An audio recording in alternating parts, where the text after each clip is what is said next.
가족 여러분 안녕하십니까?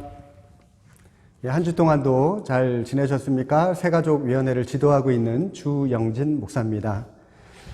자, 오늘 지난주 저와 함께 공부한 거 여러분 기억이 좀 나시나요? 한 번 더 보겠습니다. 우리 인간과 하나님, 영역이 인간의 영역, 하나님의 영역 두 개의 영역이 있고요.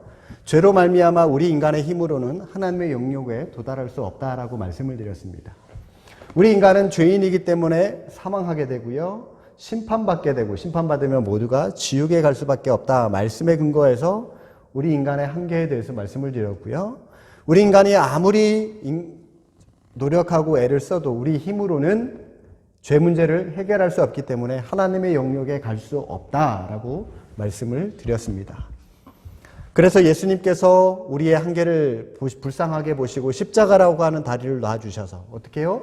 십자가에서 죽으심으로 우리의 죄를 대신 짊어지셔서 이 십자가를 통하여 우리를 하나님의 영역으로 갈 수 있도록 바꿔주셨다는 거죠. 그래서 우리는 죄인이 아니라 의인이 됨으로 말미암아 우리는 죽어야 되는데 생명을 받게 되고, 이 말씀의 근거가 뭐라고 그랬죠? 요한복음 5장 24절 말씀이에요. 여러분 5장 24절 저 말씀은 우리가 좀 달달달달 암송하고 정말로 믿음으로 날마다 고백하며 나아가는 그런 성경 구절이 되었으면 좋겠어요. 자, 이 말씀에 근거해서 우리는 지옥 가지 않고 영생을 받게 되고, 심판받아야 되는데 우리는 의인이기 때문에 심판을 받지 않게 되고, 죽어야 되지만 우리는 천국에서 영원한 생명을 얻게 되었다. 여러분, 이렇게 하나님의 영역으로 갈 수 있는 방법이 뭐라고요? 하나님의 말씀을 듣고 또 예수님을 보내주신 하나님을 믿는 자, 듣고 믿는 자, 이것을 두 단어로 영접이라고 했습니다. 이처럼 예수 그리스도를 나의 구원자로 영접하는 사람이 하나님의 영역에 갈 수 있다 말씀을 드렸습니다. 오늘은 3가인데요. 지난주에 우리가 31페이지까지 하다가 말았잖아요. 그죠? 그래서 32페이지 구원자 예수에 대해서 한번 다뤄보고요. 3가로 넘어가도록 하겠습니다. 자, 예수님은 여러분의 모든 죄를 사하시기 위해 십자가에 달려 돌아가셨고 사망 권세를 파하시기 위해 부활하셨습니다. 부활의 예수님 지금도 여러분의 마음을 두드리고 계세요. 떡떡떡 문을 열어야 되겠죠. 자, 영접기도. 여러분 지금 한번 잠깐 책을 덮고요. 손을 모으고 저와 함께 제가 한 문장씩 선창을 할 테니까 여러분들 눈을 감으시고 기도하는 마음으로 저의 선창에 잘 따라와 주시면 되겠습니다. 후창으로 여러분들 같이 고백하면 되겠습니다. 제가 요 내용을 그대로 영접 기도를 드릴 테니까 여러분 잘 따라와 주십시오. 주님, 저의 모든 죄를 용서해 주시니 감사합니다. 제 인생의 길이요, 진리요, 생명이 되어 주세요. 이제 예수님 안에서 영생을 얻게 됨을 감사드립니다.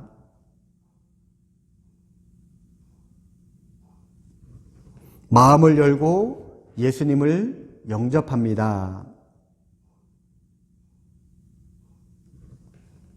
저도 영생의 복음을 전하며 살게 해 주세요.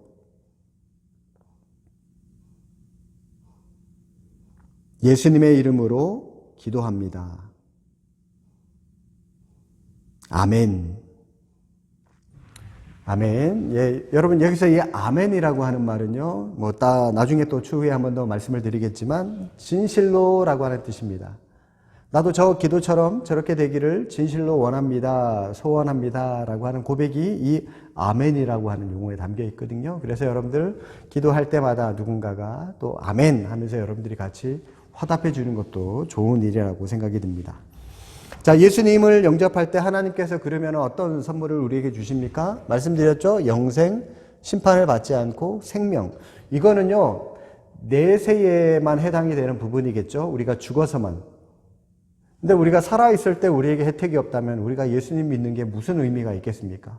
살아있을 때도, 이 땅을 살아갈 때도 우리에게 어떤 혜택들이 있어야 되겠죠? 그게 뭡니까? 1번, 하나님의 자녀가 되는 권세를 주셨답니다. 우리가 하나님의 자녀예요. 하나님이 우리의 영적인 아비가 되기 때문에, 아버지가 되시기 때문에 자녀인 우리를 어떡하죠? 우리를 보호하고 지켜주시고 인도하신다는 겁니다. 요즘 뉴스에 많이 나오죠. 계모들이 그죠? 이 아이들을 학대하고 폭력으로 행사하고 다스리고 참 안타까운 그런 뉴스들이 많이 나오는데, 우리 하나님은 절대 그렇지 않습니다. 우리 하나님은 우리의 참 아버지가 되시기 때문에 그분의 자녀된 우리를 지키시고 인도하시고 보호하시는, 우리가 살았을 때 그렇게 하고요. 또 내세에서는 천국을 우리를 상속받게 되는, 천국을 우리가 상속받게 되는 그러한 복을 우리에게 주시게 되는 겁니다. 그리고 두 번째는 우리에게 평안과 쉼을 준다고 말씀하고 있습니다. 요한복음 11장 분명히 말씀하시죠. 마태복음이네. 마태복음 11장에 너희 마음이 쉼을 얻으리니, 세 번째 줄에 얘기합니다. 쉼을 얻게 됐대요. 요한복음 14장 평안을 우리에게 주신다라고 말씀하십니다. 쉼과 평안. 많은 사람들이 이 땅을 살아가면서 너무 아웅다웅 북적북적대면서 서로 많이 가지고 서로 많은 것을 누리며 살아가려고 그렇게 애쓰는 것 같아요. 텔레비전마다 요즘 뭐 웰빙이다 뭐다 해서 다 다이어트 프로그램, 또 몸에 좋은 프로그램, 살 빼는 프로그램, 이런 것들이 너무 많이 나오는 것 같은데, 여러분 그렇게 하는 이유가 뭡니까? 오래 살려고, 그죠? 그만큼 많은 사람들이 죽음에 대해서 두려워하면서 이 땅을 살아가고 있다라고 하는 것을 반증해서 우리에게 보여주는 그러한 텔레비전 프로그램들이 아닌가라고 하는 생각을 해보게 됩니다. 그런데 여러분, 우리는 오래 살려고, 죽음을 두려워하는 그 죽음을 극복해 보려고 많은 사람들이 그렇게 끙끙거리면서 살아가고, 그렇게 몸 운동도 하고, 물론 당연히 그런 모습들이 필요하죠, 그죠? 건강하게 이왕하면 우리가 살아가야 되니까 필요하지만, 그러나 지나치게 죽음 그 문제에만 매달려서 그걸 해결하려고 거기에만 매달려서 살아가는 모습은 옳지 않다라고 하는 겁니다. 그러나 우리에게는 이 죽음의 문제가 해결이 됐어요. 왜요? 죽어봐야 천국 가잖아요, 여러분. 우리가 죽으면 우리가 그토록 기다리는 여기가 아니라 여기라니까요. 천국에 간다니까요. 그러니까 죽음의 문제가 더 이상 우리에게 어떤 문제도 되지 않고 어떤 거리낌도 되지 않고, 이 죽음을 오히려 감당할 수 있고 극복할 수 있는 그런 우리 그리스도인들, 그죠? 이 문제를 해결했기 때문에 우리에게는 진정한 평안이 있고 쉼이 있고 기쁨이 있다라고 말씀할 수가 있다라고 하는 겁니다. 세 번째는 영생을 얻게 되었다. 영생 나오죠? 예, 영원한 생명, 천국에서 누리는 생명입니다. 네 번째는요, 가족 구원입니다. 사도행전 16장, 주 예수를 믿으라. 그리하면 너와 내 집이 구원을 받으리라. 예, 물론 죄송하지만 여러분, 내가 예수님을 믿는다고 해서 자동적으로 나의 아버지도, 나의 가족도, 나의 자녀들도, 남편도 자동적으로 구원받게 된다, 이거 아닙니다. 구원은 나와 하나님과의 1대1의 관계 때문에 내가 구원받아요. 내가.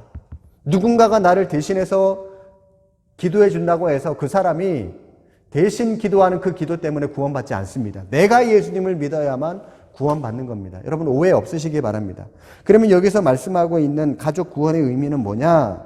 나의 말이나 나의 행동이나 나의 신앙을 통해서 가족들이 인정을 하는 거죠. 아, 예수 믿으면 저렇게 달라지는구나. 예수님 믿으니까 저렇게 사람이 착하고 저렇게 좋아지는구나. 나도 한번 믿어볼까? 나도 한번 교회 다녀볼까? 그만큼 그 사람에게 어떤 영향력을 받고 구원받을 확률이 높다라고 하는 것을 보여주는 거에 바로 이 구절입니다. 여러분, 너무 오해하지 않았으면 좋겠어요. 이처럼 가족 구원에도 큰 영향을 끼칠 수가 있게 되는 겁니다. 이러한 혜택을 받게 됩니다. 여러분, 여기에 우리가 머물러 있어야 되겠죠? 자, 보혜사 성경입니다. 보혜사, 절 이름도 아니고요. 예, 보호할 보자, 은혜 해자. 예, 우리를 보호하고 은혜를 베푸시는 분. 성령님의 한국 이름이라고 해야 될까요? 예, 성령님의 또 다른 이름이라고 여러분들이 생각하시면 돼요. 성령님은요, 파라클레토스라고 하는 헬라어 말입니다. 파라클레토스. 파라는 뭐뭐 옆에, 클레토스, 도와주는 분. 우리 옆에서 우리를 도와주는 분. 이분이 바로 성령님이세요. 그래서 요한복음 1번 14장 한번 보십시오. 그 지문에 보시면 성경 구절 나오죠. 보혜사 곧 보혜사가 성령님의 이름이라고 했습니다. 곧 아버지께서 내 이름으로 보내실 성령, 한 번 더 성령님이 언급이 되네요. 그가 너희에게 모든 것을 가르치시고, 가르쳐 주시죠. 내가 너희에게 말한 모든 것을 생각나게 할 것이다. 성령님께서 하시는 일은 예수 그리스도의 가르침을 우리에게 그대로 가르쳐 주시고요. 예수 그리스도가 하신 말씀을 생각나게 하고 우리에게 알려주신다는 겁니다. 그러니까 우리가 예수님을 알려고 하면 우리 힘으로 또 알 수 없어요. 성령님께서 그 성령의 능력으로 예수님이 누구신지, 어떤 분이신지 깨닫고 알아갈 수 있는 부분. 성령님의 능력을 통해서 가능하다라고 하는 겁니다. 자, 2번입니다. 예수님께서 말씀하신 성령님과 관련하여 성경 말씀 한번 귀 기울여 보십시오. 1번, 성령 충만한 그리스도인들 무엇을 따라 살아가야 될까요? 갈라디아서에 성령을 따라 살아라. 그리하면 육체의 욕심을 이루지 아니하리라. 여러분, 우리가 이 땅을 살아가면서 나쁜 짓 많이 하죠. 우리가 뜻하지 않은 그런 생각들, 자꾸 거기에만 집중하는 모습들이 있는데, 나 그거 2번 다시 그거 안 해야지. 술 안 마셔야지. 담배 안 펴야지. 도박 같은 거 안 해야지. 막 혀를 깨물고 여러분 해도요, 막 끙끙거리면서 노력해도 우리가 우리 힘으로 그걸 벗어날 수 없어요. 어떻게 하면 됩니까? 성령을 따라 우리가 살아가려고 몸부림치다 보면은 세상의 그런 것들은 저절로 멀리하게 돼요. 그러니까 우리가 성령님, 내가 주님을 사랑하고 주님을 따라갈 수 있는 마음이 내 안에 더 충만할 수 있도록 성령님 나를 통치하시고 내 마음을 다스려 주십시오 라고 하는 모습이 우리에게 제일 먼저 필요하다라고 하는 거죠. 성령을 따라 우리가 살아가는 모습. 자, 2번, 우리를 진리 가운데로 인도하시는 분이 누구라고요? 성령님이세요. 성령님은 예수님이 진리시잖아요. 그죠? 그 진리 되신 예수님을 우리에게 알려주시는 분이 바로 성령님이십니다. 성령님. 자, 3번, 35페이지. 우리가 연약하여 무엇을 위해 기도할지도 알 수 없을 때 성령님이 하시는 사역, 로마서 8장 26절 마지막 부분에 우리를 위하여 친히 간구하신다. 연약한 우리를 위해서도 성령님이 대신해서 우리에게 힘주셔서 우리를 위하여 친히 간구하시는 그런 모습, 성령님의 모습입니다.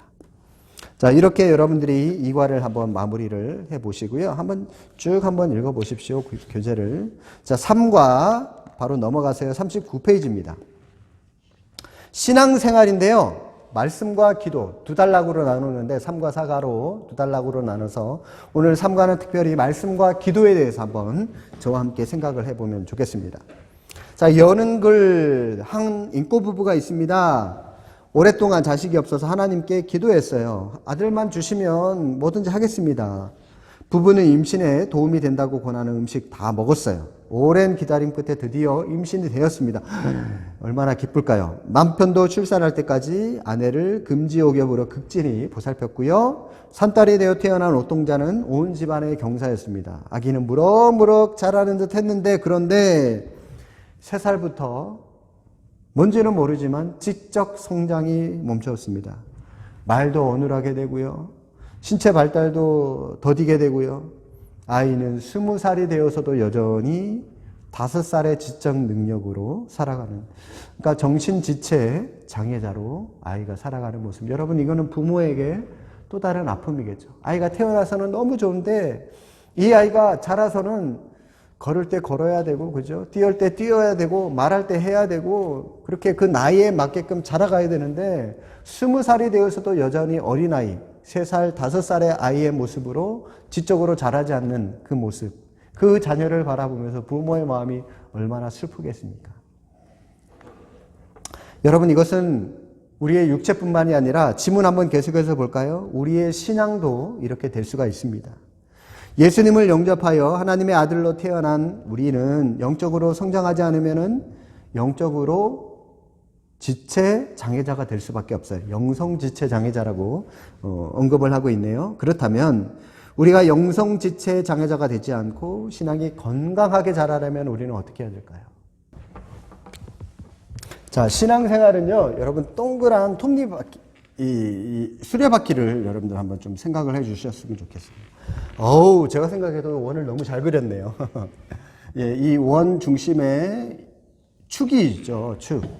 그죠? 모터의 힘을 바퀴로 전달하는, 그래서 바퀴가 굴러갈 수 있도록 해주는 축, 중요하죠, 그죠?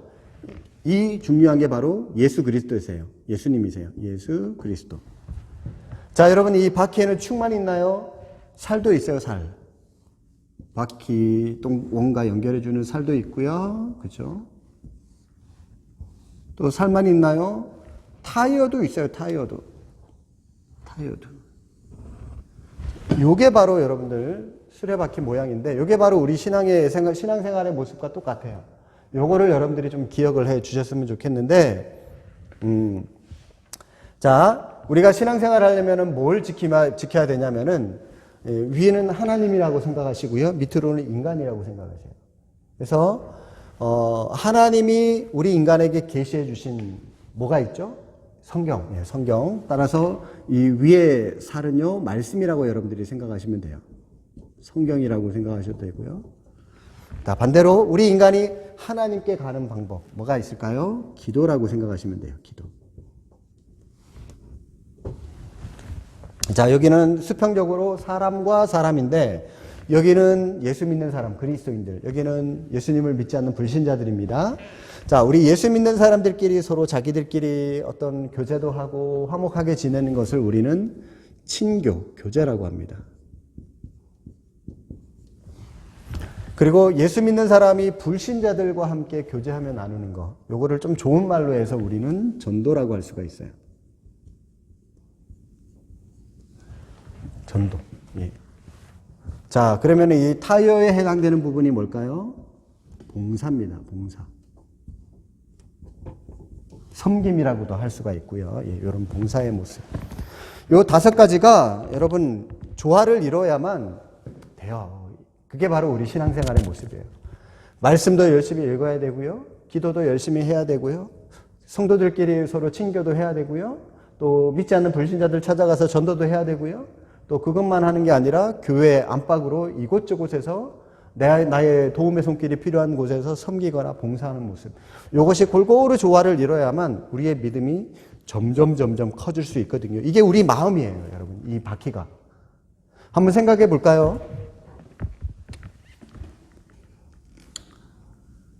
우리 인생의 굴곡이 여러 개가 있어요, 그죠? 여러 개가 있는데 만약에 이게 조금 해봐요, 이 바퀴가. 그러면은 우리 인생의 굴곡에서 뭐 하나 어려운 거 있으면은 요거 하나 넘어가기가 힘들어요. 빡 넘어가서 와 좋다 하다가도요, 또 슬픈 일이 있으면 금방 그냥 또 훅 밑으로 나락으로 떨어져요. 언제 행복했냐, 언제 기뻐했냐는 뜻이 또 훅 떨어져요. 이처럼 이 믿음이 연약한 사람은요, 이 너무 감정의 기복이 심하고요, 인생의 하나의 굴곡 만나도요, 금세 지쳐버리고 포기하고 그렇게 우리가 살아갈 수밖에 없어요. 그러나 이렇게 수레바퀴가 커봐요. 우리 마음이 커봐요. 그러면요, 어떠한 인생의 굴곡이 오더라도요, 쿵쾅쿵쾅 거리면서 이렇게 갈지는 몰라도요, 빠져들진 않아요. 그죠? 그거 어려움 언제나 없었나? 그러면서 여유롭게 이 땅을 살아갈 수가 있게 되더라고 하는 겁니다. 이걸 위해서라도 우리는 요 5가지. 만약에 여러분 우리가 말씀만 보고 교회에서 기도만 열심히 해봐요. 수레바퀴 모양이 어떻게 되죠? 그러면 이렇게 오이 모양처럼 이게 제대로 굴러가나요, 여러분? 못 굴러가요. 그래서 우리는 말씀 보고 기도하는 것 못지않게 친교하고 전도하는 것도 필요해요. 좋아. 여러분 봉사하지 않고요, 요 4가지만 해봐요. 그러면 타이어 없이 바퀴가 굴러가는 거 보셨나요?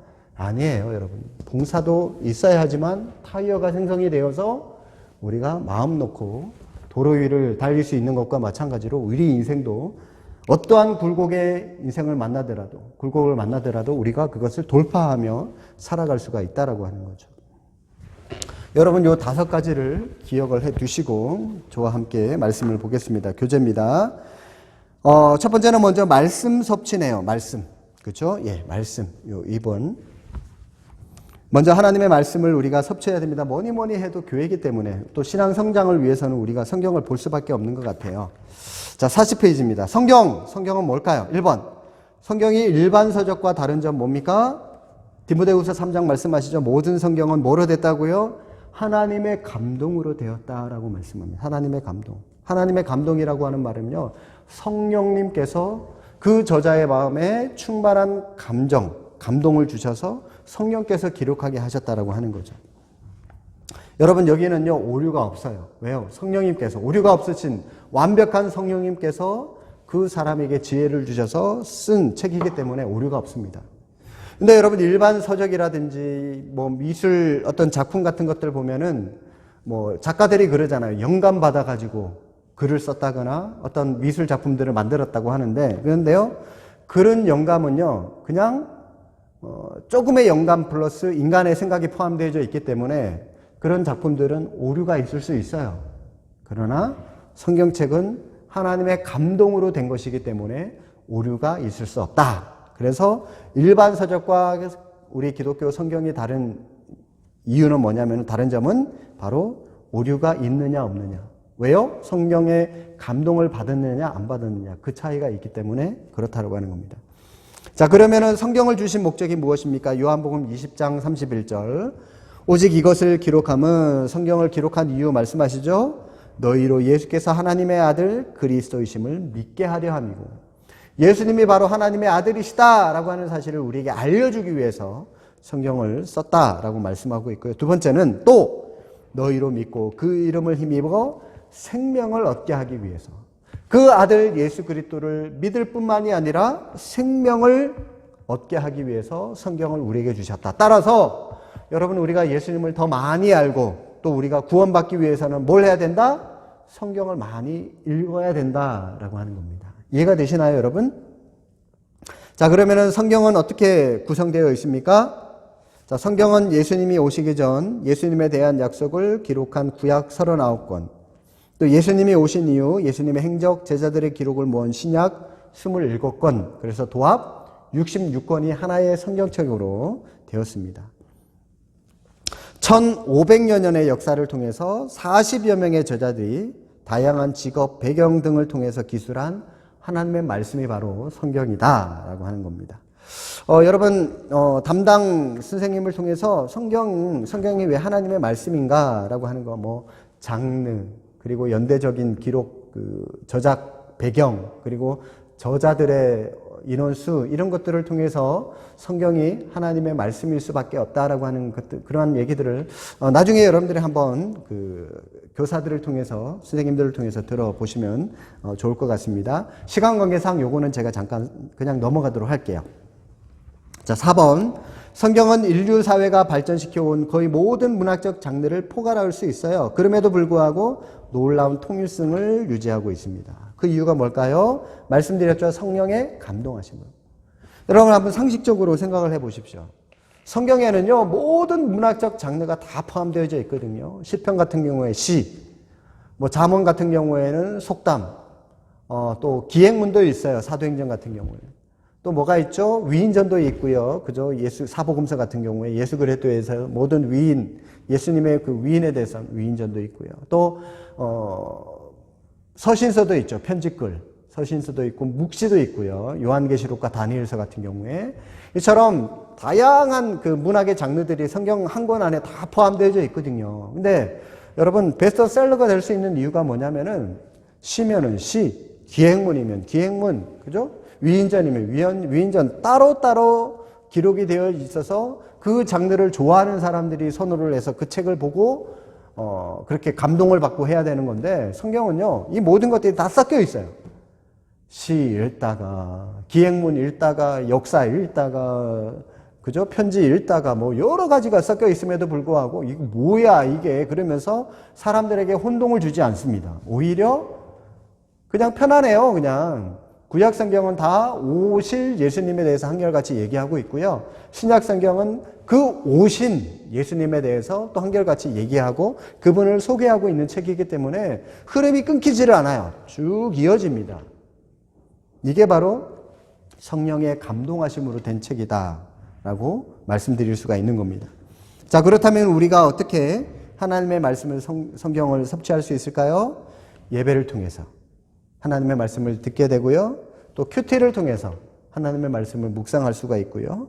또 우리 교회 안에 많은 목사님들이 있죠. 또 우리 충현교회 안에도요 많은 성경 공부하는 방법들이 있거든요. 루트들이 있으니까 여러분 우리 교역자들이, 우리 목사님들이나 전도사님들이 안내하는 그런 지도하는 성경 공부 여러분들이 등록을 하셔서 많이 공부를 해 보셨으면 좋겠습니다. 이런 도움들을 받으셔서 여러분들이 성경을 공부를 하셔야 됩니다.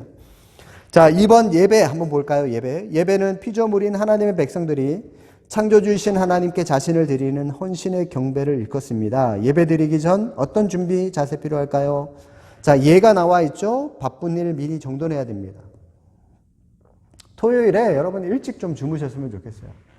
너무 늦게 자가지고 토요일 날 밤새도록 영화 보고 막 새벽 4시, 5시에 자가지고 정작 주일날 교회 와서는 꾸벅꾸벅 졸다가 가고, 여러분 이런 일들은 없었으면 좋겠습니다. 그래서 토요일에 좀 일찍 주무세요. 이게 주일 예배를 준비하는 예배자의 그 준비의 모습인 것 같습니다. 그리고 깨끗한 옷 준비하기. 제발 교회에 올 때는요, 좀 추리닝 입고, 추리닝이라고 하나요? 체육복 입고, 슬리퍼 질질 끌고 교회에 안 왔으면 좋겠어요. 여러분, 대통령이 만약에 여러분들을 청와대로 초대했다면 체육복 입고 여러분 슬리퍼 끌고 그렇게 청와대로 가실 수 있나요? 아니죠. 제일 좋은 양복 입고, 또 여자분들 같은 경우에 뭐 한복이나 정장 입고 그렇게 예쁜 구두 신고 가잖아요. 머리도 다듬고 화장도 예쁘게 하고. 마찬가지로 여러분, 온 천하 만물을 창조하신 하나님을 뵈러 우리가 교회를 와서 그분을 예배하기 위해서 오는 건데, 우리가 아무렇게나 하고 교회를 올 수 있겠습니까? 그죠? 우리가 최대한 그래도 정돈하게 깨끗하게 우리가 옷을 입고, 그렇다고 여러분 너무 비싼 옷 안 입고 왔으면 좋겠어요. 여러분 막 몇백만 원, 몇천만 원짜리 지갑 들고 와보세요. 가방 들고 와서 예배 시간에 눈 감고 기도해야 되는데 그거 누가 훔쳐가지 않을까? 눈이나 제대로 감을 수 있겠습니까? 못 감죠. 그거 붙잡고 있는다고 뭔 예배가 되겠습니까? 그래서 너무 비싼 가방 같은 거, 옷 같은 거 입고 오지 않고 가지고 오지 않았으면 좋겠어요. 그죠? 마음을 또 여러분들이 잘 좀 정돈해서 오시면 좋을 것 같고요. 헌금도요, 미리 좀 준비를 해 오셔서 예배 시간에 딱 드렸으면 좋겠어요.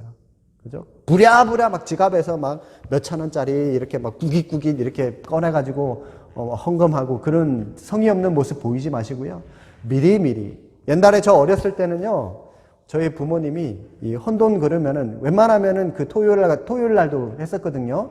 은행에 가서 미리 빳빳한 돈으로 좀 바꿔가지고, 그렇게 하지 못하면은 다리미로 일일이 다 다렸어요. 하나님께 드리는 돈이라도 새 것처럼 드려야 된다면서 다리미로 돈을 다 다려가지고 그렇게 헌금을 드리기도 했거든요. 사람의 마음인 것 같아요, 마음. 이 마음을 하나님 앞에 드리며 나아갔으면 좋겠습니다. 자, 42페이지입니다. 예배에 참석하는 것에 대해서 성경은 어떻게 말씀하고 있죠? 성전에 모이기를 힘써라 라고 말씀합니다. 저는요, 예배에 참석하는 것을 야구선수가 타석에 들어서는 거라고 얘기를 합니다. 여러분, 야구선수가 아우 나 삼진 무서워 그래서 맨날 허구한 날 벤치에만 앉아 있어 보세요. 그 사람 뭘 할 수 있나요? 삼진 무섭다고 뭐 벤치에만 앉아 있으면 아무것도 할 수 없어요. 야구선수라고 할 수도 없죠. 비록 삼진을 먹더라도 자꾸 타석에 들어서야지, 때로는 운 좋으면 안타도 치고 또 더 운 좋으면 홈런도 때릴 수 있는 것과 마찬가지로, 여러분 우리도요, 교회에 와서 교회에 앉아있다가 무슨 얘기하는지도 잘 모르겠고, 나 잘 모르겠어. 교회 가면 시간만 낭비하는 것 같아. 나 삼진만 먹는 것 같아. 여러분 그렇게 해서 여러분 예배 드리지 않아 보세요. 그러면 뭐 우리가 기독교인이라고 할 수 있나요? 그거에 여러분들 너무 두려워하지 마시고, 그래도 새벽으로 저녁으로 또 이렇게 주일날 수시로 여러분들 오셔서 예배에 참석해 보십시오. 누가 압니까? 인격적으로 하나님이 언제 나를 만나주실지 모르겠지만 우리는 자꾸 타석에 들어서야 돼요. 예배를 드려야 돼요. 이 모습이 우리에게 필요합니다. 성전에 모이기를 날마다 힘써라 라고 하는 겁니다. 자, 예배에 주의할 점, 여러분 인간 중심 예배가 되지 않도록, 예배에 경시하는 모습이 되지 않도록 여러분들 우리에게 필요하고요. 요거 한번 밑에 지문 한번 여러분들 읽어보시고요. 예배의 요소도요, 뭐 참회의 기도, 회개하는 모습 필요하고요. 찬양이요, 칭찬이라고 하는 뜻이거든요. 우리가 이 곡을 붙여서 노래를 통해서 우리가 하나님을 마음껏 칭찬하고 마음껏 하나님을 높이는 모습이 우리에게도 필요합니다. 이것이 바로 찬양입니다. 말씀, 설교자를 통해서 하나님의 말씀을 듣고 그 하나님의 뜻을 우리가 깨닫고 그 뜻대로 우리가 또 한 주간 세상 속에서 살아가는 모습이 우리에게 필요하기 때문에 말씀 중요합니다. 헌물, 헌금이죠.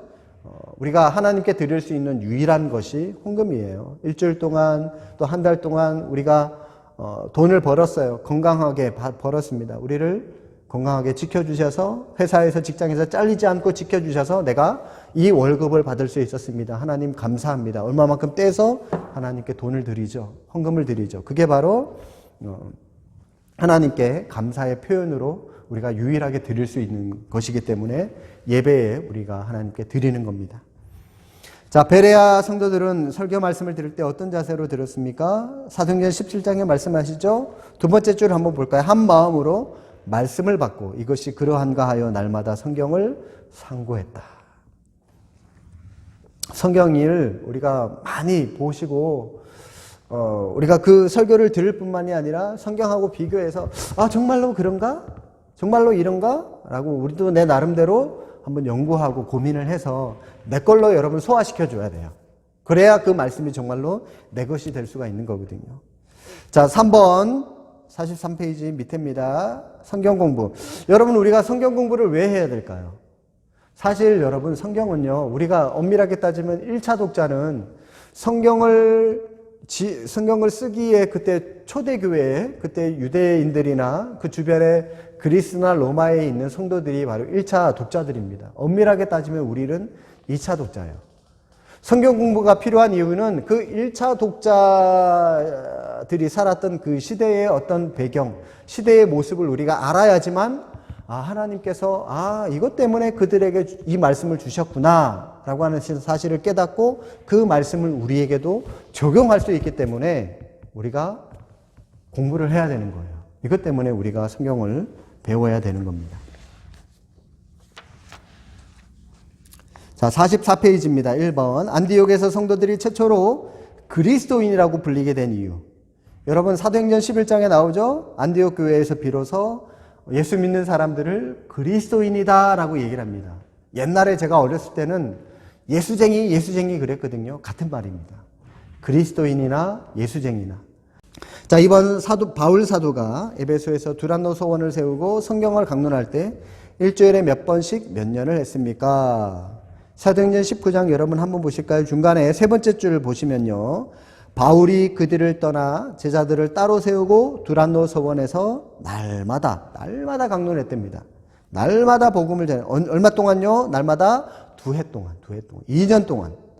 아시아에 사는 자는 유대인이나 헬라인이나 다 주의 말씀을 들었다. 굉장히 오랜 시간 날마다 성경 말씀을 강론했습니다. 이처럼 성경 공부를 우리가 할 필요가 있어요. 배워야 됩니다. 성경을. 그리고 큐티도 필요합니다. 경건의 시간. 이거는 나중에 여러분 우리가 그 큐티 학교라고 하는 것이 우리 충현교회 그 과목에 있어요. 제자훈련 들어가기 전에 큐티 학교라고 하는 과목이 있는데 4주 동안입니다. 여러분 한번 시간이 되시는 분들은 그 과목에 한번 지원을 하셔서 4주밖에 안 되니까 여러분 한번 들어보셔서 큐티는 어떻게 하는 것이 진짜 큐티인지 여러분 한번 공부해보고 또 성경을 공부하는 방법 한번 배워보는 것도 아주 유익하리라고 하는 생각이 듭니다. 그래서 여러분 큐티의 어떤 그 순서라든지 그런 것들은 여러분 큐티 학교에 가서 구체적으로 배워보는 걸로 하고요. 지금은 그냥 한번 지문을 한번 쭉 한번 읽어보시고 그냥 넘어가도록 하겠습니다. 여러분들 46페이지 기도 부분으로 가볼까요? 자, 그 다음 필요한 거는 기도예요. 말씀 그리고 기도입니다. 자, 말씀과 기도. 신앙 성장에 있어서 매우 중요한 두 가지 기둥이라고 할 수 있고요. 1번, 우리가 기도할 때 하나님과 예수님은 우리 기도에 어떻게 반응하십니까? 그의 뜻대로 무엇을 구하면 들으신다라고 말씀하십니다. 내 이름으로 뭐든지 구하면 다 들어주시겠다라고 말씀하세요. 이처럼 이 기도, 예수님의 이름으로 간구하는 기도, 하나님께서 들어주시겠다라고 약속하기 있기 때문에 굉장히 중요합니다. 자, 2번 47페이지 우리는 무엇을 위해서 기도할 수 있습니까? 성령 안에서 또 하나님의 의를 위해서 구하고 찾고 두드릴 수 있다. 하나님의 영광을 위해서 우리가 기도하는 모습이 필요합니다. 자, 3번 기도할 때 어떤 자세 가져야 될까요? 성령 안에서 기도하고요. 믿고 구해야 됩니다. 이거 과연 이렇게 기도한다고 들어주실까? 라고 여러분 의심하면서 기도하면은 안 들어주세요. 말씀드렸죠, 이번에서. 하나님의 영광을 위해서 하는 기도라면은 하나님께서 들어주셔요. 믿고 구하는 거 들어주세요. 그러나 여러분 야고보서 4장 3절에 이런 말씀도 있거든요. 구하여도 받지 못하는 것은 정욕으로 쓰려고 잘못 구하기 때문이다. 하나님께서는요, 네 정욕으로 너 혼자 잘 먹고 잘 살기 위해서 구하는 것은 들어주지 않겠다라고 야고보서에서 분명히 말씀하고 있거든요. 마찬가지로 내 욕심대로 구하는 것은 하나님께서 들어주지 않겠다라고 여러분들이 말씀하신 거 잘 기억하시고요. 성령 안에서 믿고 구하는 거, 무엇보다도 하나님의 영광을 위해서 기도하는 거 여러분 필요하리라 생각이 듭니다. 자, 48페이지, 49페이지, 50페이지 기도의 형식, 기도의 순서가 나와 있는데요. 여러분 요거는요, 손가락으로 제가 그냥 한 번에 다 설명을 드리도록 하겠습니다. 자, 처음에 이 엄지손가락은 아버지잖아요. 그죠? 집안의 가장, 아버지. 하나님 아버지를 얘기합니다. 그래서 우리는 기도할 때 뭐니 해도 하나님 아버지 기도로 이렇게 시작을 하고요. 두 번째는 이 엄마예요. 엄마는 항상 자기를 희생하기 때문에 감사한 존재입니다. 그래서 하나님 아버지, 두 번째 감사기도, 감사합니다. 세 번째는요, 이 교만한 나예요. 하는 것도 없으면서 키 크다고 맨날 자랑질만 해요. 그러니까 나는 뭐 해야 됩니까? 회개하고 용서해야 돼요. 그래서 하나님 아버지 감사합니다. 지난 한 주 동안 살아온 저의 잘못을 고백합니다. 용서해 주십시오. 회개합니다. 용서해 주십시오 하는 거거든요. 그리고 네 번째 손가락은요, 여러분 여기에 저희가 반지 꼈잖아요. 마찬가지로 뭐 결혼 반지, 친구들 간의 우정 반지, 뭐 커플링 많은 반지를 끼잖아요. 이 약속을 얘기하는 겁니다. 그래서 성경에 하나님 이런 말씀이 기록되어 있으니까 나도 이렇게 좀 해주십시오라고 하나님 앞에 약속, 간구하는 거, 간구 기도 드리는 겁니다. 그리고 마지막으로는 이 새끼손가락은 겸손하신 예수님. 그래서 마지막으로 예수님의 이름으로 기도합니다라고 우리가 하나님 앞에 기도하는 겁니다. 정리 한번 해볼까요? 하나님 아버지, 감사합니다. 감사기도. 그 다음 세 번째는 어떤 기도요? 저의 죄를 고백합니다. 용서해 주십시오. 회개합니다. 회개기도. 네 번째는 간구기도. 간구. 약속이라 그랬죠. 마지막으로 이 모든 것들을 믿고 예수님의 이름으로 기도합니다. 그리고 아멘. 물론 여러분 우리가 뭐 공예배라든지 혹은 2명 이상 우리가 모여가지고 함께 예배 드릴 때 대표 기도할 때는 이런 기도의 형식에 맞게 우리가 기도하는 모습이 필요합니다. 그러나 개인적으로 내가 하나님 앞에 기도할 때는 뭐 개인적으로 설거지를 할 때나 화장실에 앉아 있을 때나 길을 걸어갈 때 하나님 힘들어요. 힘 주세요. 하나님 제게 지혜 주세요.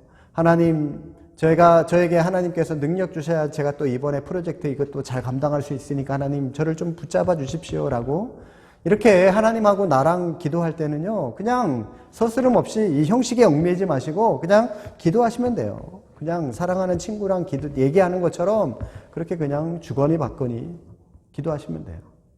그렇게 여러분들이 기도하셔서 기도의 풍성함을 누리시고 그렇게 신앙생활하면서 살아갈 수 있기를 바랍니다. 나머지 사과 또 다음 주에 계속해서 하도록 하겠습니다. 긴 시간 강의 들어주신다고 수고 많으셨고요. 한 주 동안도 승리하고 좋은 삶 살아가시기를 기도하겠습니다. 수고 많으셨습니다. 감사합니다.